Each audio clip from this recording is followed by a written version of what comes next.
Première étape de cette descente du nouveau patron du département des sports, Hugues Ngolondele, dans la partie sud du pays, Pointe-Noire.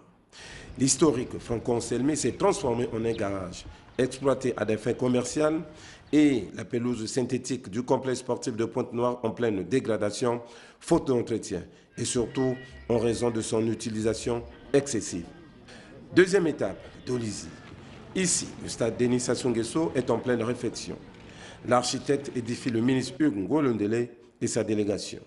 Inauguré depuis 2008, le stade n'a pas connu de réfection. Parce qu'il était conçu pour 4500 places. Dans compte du nombre de places, on a eu un ajout, le deuxième module, que vous voyez de ce côté-ci. C'est pour que la capacité du stade soit à 7000 places assises. Et donc, les travaux ont duré pratiquement 2 ans. Et tenant compte des financements, l'entreprise a suspendu les travaux. C'est quelle entreprise? Zingui, une entreprise chinoise. Donc il manque le marquoir et les sièges. Dans le projet, on allait remplacer les sièges de tout le stade. Donc les travaux sont à ce niveau. Et ça nous pose des problèmes quand nous recevons le public. Parce qu'en principe, quand il y a match, les couloirs devaient être libre, mais par rapport au nombre du public qu'on reçoit, parfois tout est occupé. Donc pour les saisons prochaines, notre souhait serait que le deuxième module soit livré, mais c'est à voir avec les grands travaux. Le gymnase de tennis de table, le stade Manganzi et le lycée d'excellence de Mbunda ont été également visités.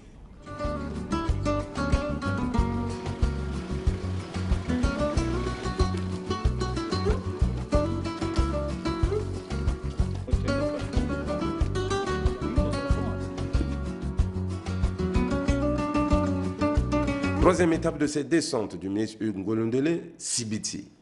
La grande inquiétude au niveau du complexe sportif de Sibiti émane de l'envahissement de son environnement immédiat par les herbes. Quatrième étape enfin et la dernière, l'axe Nkayi-Madingu.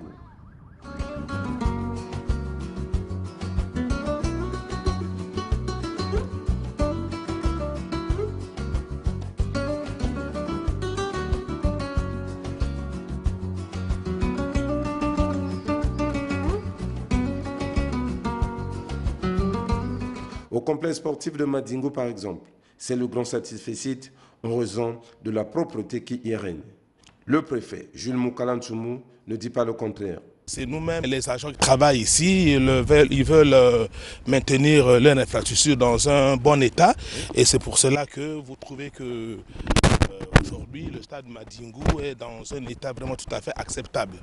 Appréciation du ministre. Je suis satisfait de la visite du stade de Madingu. Ils ont une très bonne note parce que le préfet et son équipe veillent à ce que les choses marchent bien et je suis satisfait, entièrement satisfait.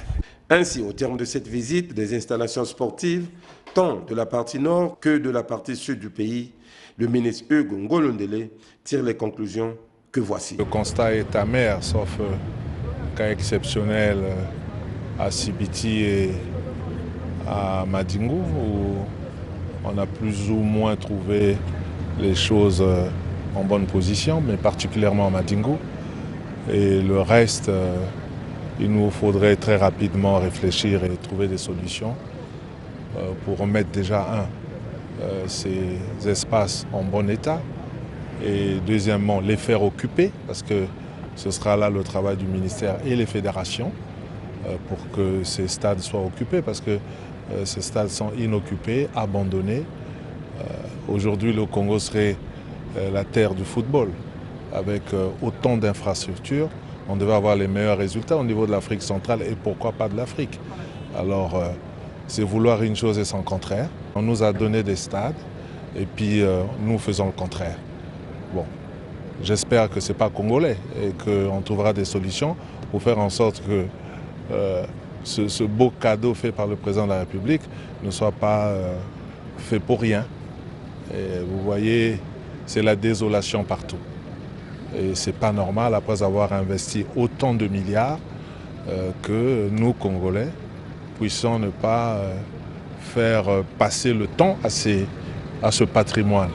Parce que comme lui-même a l'habitude de dire, Monsieur le Président de la République, qu'il faut bâtir des œuvres qui résistent à l'usure du temps. Alors je ne pense pas que si nous qui sommes les bénéficiaires de ces espaces, tels que nous faisons, je crains que ce patrimoine ne traverse pas le temps. Très rapidement, je ferai un rapport au Premier ministre et qui lui fera le rapport au chef de l'État pour que nous prenions une décision.